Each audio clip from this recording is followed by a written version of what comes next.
You're now listening to All Hog Sports, covering all Arkansas Razorback sports, such as football, basketball, baseball, and much more. Now, here's your host for today's show, Sam Stimpson. Now, yesterday, Arkansas lost to number 13 Ole Miss, 52-51. The Hogs and Rebels switched spots in the recent AP rankings, so Arkansas is now 17, Ole Miss is now 13. Arkansas lost the game on a failed two-point conversion to seal the win, fourth quarter, with no time remaining on the clock. And starting it off with that was the right call. Our defense was not good at all in this game, and I don't think we were in a position to win the game. I mean, we gave up 611 total yards of offense and 13.7 yards per pass, 6.6 yards per rush. I don't think Arkansas was in a position to put their defense on the field with a short field and get a stop, and then having to keep answering the Rebels, because that's how it was all game.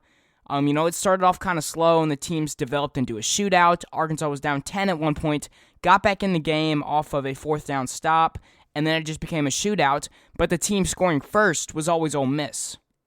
And in a shootout, if you're not scoring first, you're just continually answering, and I don't think there was a point in this game where Arkansas would have got to stop really on defense. The defense was just really poor play. I mean, anytime that your team gets 39 first downs, 676 total yards of offense, 328 of those through the air, 350 of those on the ground, and then you have 58 rushes, 35 passes, and you control the ball as well, having the ball for 36 minutes and 35 seconds, and you lose the game.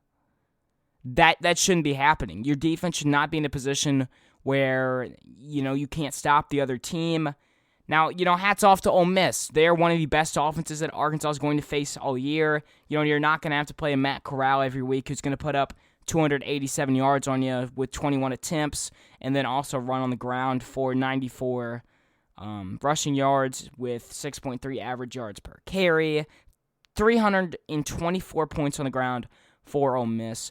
And the thing is with this Arkansas defense, they run a 3-2-6 set, and it's effective against some teams, and then other teams, it just gets obliterated. Like this game, one-on-one, almost reminds me of the Arkansas-Mizzou game last year, just based off of high-scoring contests. Both offenses are firing, and then Arkansas just tragically loses the game. I know Arkansas had a lead for most of that one. It was kind of the opposite positions here. I do think Arkansas, though, you got to keep in perspective of what the Hogs have done this season. I mean, we were literally a two-point conversion away from being tied for the SEC West first spot, and then being 5-1 on the season. Like, let's not lose perspective here and say that this is a bad football team.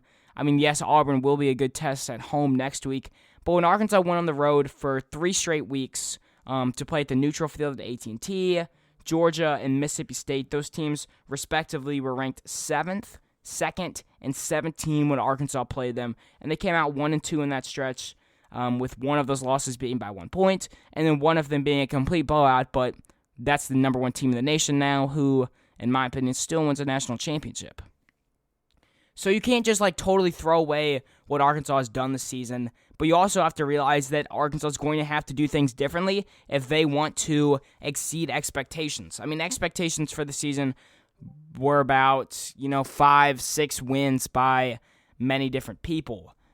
I do think Arkansas is going to get more than 5 or 6 wins. I mean, it's kind of granted now. You got 4 with the Pine Bluff game coming up, but Arkansas doesn't want to get 3 losses in a row. You obviously want to beat Auburn, Pine Bluff, you get the bye week, and then you have a couple of easier games like Mississippi State. I mean, this road stretch of A&M, Georgia, Ole Miss, and Auburn might be one of the 4 toughest schedules, breakdowns in the whole nation. Those are 4 games that are all easily losable. And the thing is, a lot of people are just always quick to criticize Briles, and I just don't understand that. If you look at the games where KJ Jefferson played all 4 quarters, you have the 51 points against Ole Miss, you have the 45 points against Georgia Southern, and KJ didn't even play in all that. You have the 40 points against Texas, and KJ didn't even play all that. And then you had 38 points against Rice. And then in the A&M game, KJ went down due to injury, so Arkansas only won 20-10, but you also have to look at they scored 17 in that first half. And I know the Georgia game, I'm not really counting it against them. Now, Arkansas has to have better play in the trenches overall, defensive line most importantly. I'm a strong believer in the idea that the defensive line and the secondary are going to go hand in hand. And they've done pretty well this season, but the defensive line was not getting any pressure last game at all against Ole Miss. And the thing is, Ole Miss doesn't really have like a dominant defensive line. Like their defensive line is probably above average. I mean, you got a Heisman contender and Matt Corral for you. But when you look at the Arkansas sack total, you have a big 0. And it's not like they were getting a ton of tackles for loss, only 5, 4 QB hurries there. And I thought the offensive line held up really well for Arkansas. Only 1 sack allowed and 5 tackles for loss. And the other team is special teams. Errors they're just hitting the Hogs again. I do think some of the times we go for very long field goals in like the 50-plus range on the road. I'm just not a fan of that call personally. Cam Little's a fantastic kicker. Don't get me wrong, and you want to have confidence in your kicker, but you also have to realize what's best for the team to optimize the victory. Now, something I was pleased with on special teams was kick returns. A.J. Green had 3 kick returns for 60 yards, and then Reed Bauer had 2 punts for 90 yards. And you really don't have to do that many special teams when you're scoring a lot. On offense, though, what really impressed me was how active Burks got involved. If the Arkansas passing game continues to succeed, it'll run through number 16. KJ Jefferson had 326 yards with 3 touchdowns and 9.3 average yards per attempt, which is a very solid number. Now, he did have that interception, but that was off a Hail Mary to end the half. I mean, are we really going to count that against him here? Now, from that 326 passing yards number, 136 of those were to Treylon Burks, picking up 7 catches and a touchdown. I mean, this guy's a physical beast, and like I said, he's probably going to be your best player at all 22 on the field when it's Arkansas's offense versus the other team's defense. So utilize him, and Arkansas did just that. Now, the rushing game, I've been saying it for a while. Raheem Sanders, feed the man, and they finally did. 17 carries for 139 yards, 8.2 average yards per carry, and that's what I love to see, the leading running back carrier on this team. KJ Jefferson had 20 carries for 85 yards and 3 touchdowns on the ground. And really, if anybody's like doubting KJ or, saying this game was on him, that's a total awful take. I mean, KJ, 25 out of 35, 326 yards, 9.3 average yards per attempt, 3 touchdowns, an interception off a Hail Mary, and then on the ground itself, 20 carries, 85 yards, 4.3 average yards per carry, 3 touchdowns. I just wanted to repeat that. A quarterback on Arkansas's offense was 6 touchdowns responsible in his own world. That's an incredible number and should win you most games. KJ Jefferson isn't receiving like the Heisman hype that, the media gives out, but if you look at like statistical points, he's probably beating out a lot of these contenders that are being talked about. I mean, if he got the hype, I truly believe that KJ Jefferson would be in that category, just the way he's balling out this season. What I've been very impressed by, and I called it out earlier this season, was Warren Thompson, a pleasant surprise. The walk-on receiver had 4 catches for 76 yards and a touchdown pass to put the Hogs within 1. And then Trey Knox, man, a pleasant surprise, lining up at tight end, 5 catches for 37 yards and a touchdown. This was needed for him, just to get his confidence back. And what I really loved about having Trey Knox out there at tight end is he's blocking pretty well. I mean, he's the best blocking wide receiver when he lined up at wide receiver. Now you're getting passes open up the middle to him. I mean, the passing game really didn't work that much with Blake Kern. And that's nothing on Kern. He's just a better blocker, and he's still being utilized in that set. I like what he adds to the team, especially on, QB hurries and things like that. That's about all for the Arkansas offense, though. The freshmen are having some issues handling the ball, and I expect that to be addressed in practice, and it will be. We have great coaches here, so I don't think it'll be that much of an issue in the future. Now, looking over at Arkansas, the main thing is we got to stop explosive plays, and you run a 3-2-6 front, and your secondary is usually holding up well. I mean, Arkansas has an above-average secondary, but there's still holes in that. Like, you got Jalen Catalon, All-American safety, Monteric Brown, Joe Fouché, and then other guys like Simeon Blair, Hudson Clark, Ladarius Bishop. Those guys aren't on the same tier, if that makes sense. And you can see that based off of which defensive backs are targeted more. I mean, there was like one catch, I think, at the end of the game from Dontario Drummond. I mean, just nobody was on him. He just dusted by Bishop, and you can't bite the fake there.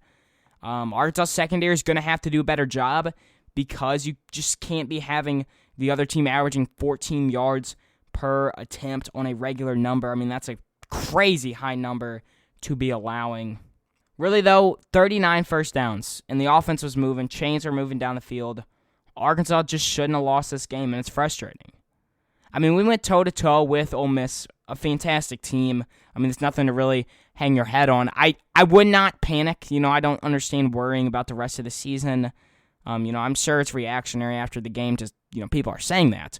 Arkansas still has a legitimate chance of winning 10 games. And that's based off of losing to Bama and then winning out on everybody else. So finishing the season 9-3, I do kind of expect a random loss because that's just how college football is, parity. So I do think the team still finishes 7-5, 8-4, and then gets a bowl game and gets a dub there. And the thing is, you can't just judge so much off of one game against probably one of the best offenses Arkansas will face all year. Will secondary be an issue all season? I don't think so, because I think we'll get it fixed up in practice. I mean, you obviously hope for that not to be the case. And the thing is, Arkansas is still relatively healthy. Like last year against Mizzou when the defense fell apart, that's when Arkansas was not healthy. I mean, we had Grant Morgan injured. Multiple other defenders dealing with rib issues like Bumper Pool. So Arkansas is still healthy. Work on that stuff in practice and use that film that other teams exploited to get better and adjust on fronts. Maybe not go with 3-2-6, 3-5-3 like we used against A&M. May see a bit more of that one. Now, that has been all for today's episode. I appreciate you guys listening to this Ole Miss recap. I know it was a harsh loss, but I do expect the Hogs to rebound next week at Auburn. That's all I'll say about that game, though. Preview episode on Wednesday. Y'all know the deal. Woo pig suey. That's all for today's episode of All Hog Sports with Sam Stimpson. Make sure to stay tuned for the next episode covering all Arkansas Razorback sports. If you enjoyed today's episode, please subscribe and leave a 5-star review on Apple Podcasts. Follow us on social media too.